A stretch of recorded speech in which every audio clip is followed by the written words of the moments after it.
Hello everyone! Magandang araw! A pleasant day sa inyong lahat.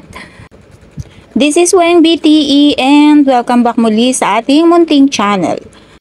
Mag-share lang ako ngayon guys ng konting info, konting facts, tidbits ng kung bakit tayo nagse-celebrate ng Holy Week. So ang Holy Week pala ngayong 2024 ay nag-fall siya sa month ng March 24 to March 31 to be exact. So nung March 24 yung start niya, yun yung ang Palm Sunday, yung palaspas na tinatawag natin. Tapos nag-end siya ng March 31 which is yung Pasko ng Pagkabuhay na or yung Easter Sunday. So, yun nga, kapag sinabi mong Holy Week, nagsistart na siya ng Palm Sunday. So, ito yung, yung pagpasok ni Jesus Christ sa Jerusalem na sinalubong siya ng mga tao na may mga palm leaves na winawagayway sa kanyang pagpasok. Parang i-welcome siya sa pagpasok niya sa Jerusalem. Ayan, Holy Monday and Holy Tuesday, days after ng pagpasok ni Jesus Christ sa Jerusalem, nire-represent nitong dalawang araw na to yung mga yung mga ginawa ni Jesus Christ sa Jerusalem. So, yung dalawang araw na to yung nagre-represent ng kung kailan niya ginawa yung kanyang mga miracles sa iba't ibang paraan, tsaka yung mga teachings niya through parables, ganyan. Yan, Holy Wednesday, nire-represent nito yung araw kung kailan siya binitray ni Judas. So, yun yung pagkakanulo sa kanya ni Judas sa mga chief priests kung saan siya ay itinuro nito. Minsan yung araw na to, yung Wednesday na to, ay tinatawag ding Spy Wednesday. On Monday, Thursday, we commemorate Jesus' Last Supper at saka yung washing ng disciples' feet sa araw na yan. Good Friday, ito yung solemn day of mourning and reflection ng mga Christians. Kasi ito yung araw na na-crucify si Jesus Christ at namatay. So, nag-o-offer minsan ng church services and prayer vigils sa araw na to. Yan, Holy Saturday or Black Saturday. Ayan, ito yung nagmamark ng time nung inilibing na si Jesus Christ sa kanyang libingan. So, parang ito rin yung sabi when Jesus Christ descended unto the dead. Finally, Easter Sunday. Ito yung nagmamark ng resurrection of Jesus Christ 3 days after siya na namatay by crucifixion. So, sa maraming Kristiyano, Easter ay isang napakasayang pag-i-end ng Lenten season for fasting and penitence. So, yan, Holy Week. Marami rin mga pwedeng gawing activities during ng Holy Week na napaka-meaningful kagaya ng pabasa o yung mga nagpapasyon, ganyan. Yung mga senakulo, yung mga bisita iglesia, yung mga nagpapapako sa krus, ayun yung mga deboto talaga na ginagawa na nila yon. Kumbaga parang yun na yung pinaka panata nila.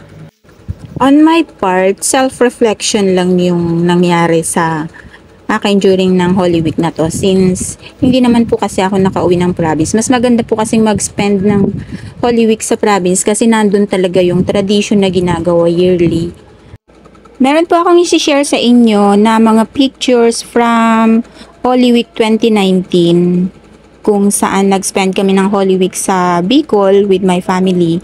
And nakapagbisita iglesia hindi lang sa 7 churches kundi almost lahat ng church ng province ng Sorsogon.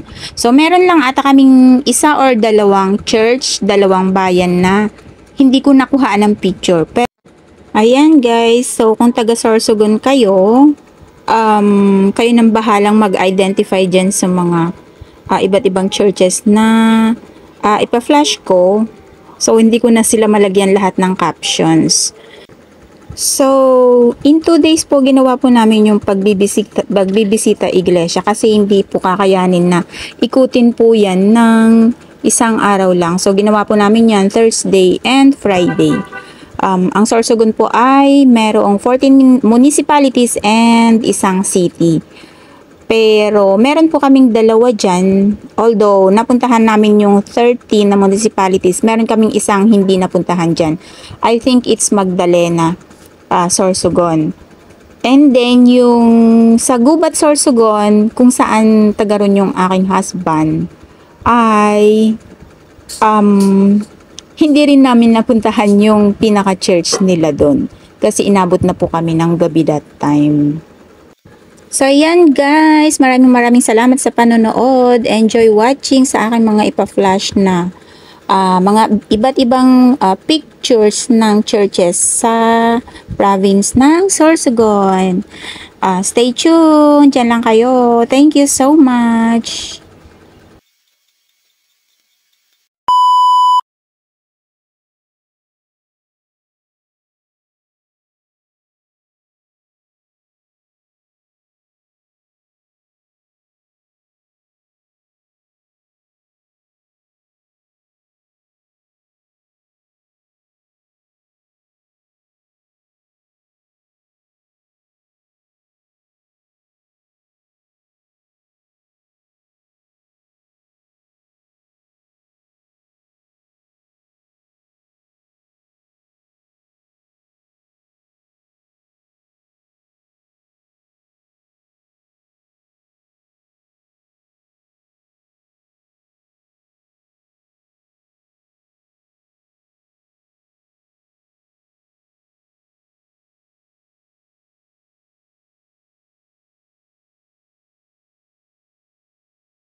Ayan guys, itong mga sumusunod na mga pictures ay mga pictures ng mga revolto, ng mga santo na karaniwang inililibot, ipinuprosesyon during ng Holy Week. So, may designated na araw kung kailan sila pinuprosesyon, kung Thursday or Friday. Usually Thursday, Friday, and Easter Sunday lang naman tong mga to nililibot sa community. So yan, enjoy!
Yan, that concludes our video for today. Ayan.